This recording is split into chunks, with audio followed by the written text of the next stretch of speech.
महत्वाची बातमी आहे, पवारांच्या टीकेनंतर दिलीप वळसे पाटलांनी मौन सोडलंय. गद्दारी केलीच नाही, दिलीप वळसे पाटलांनी आता विधान केलंय.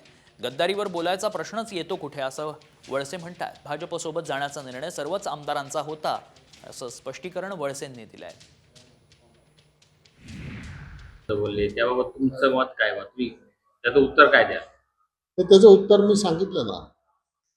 ही काय व्यक्तिगत केलेली कुठली कृती नाहीये.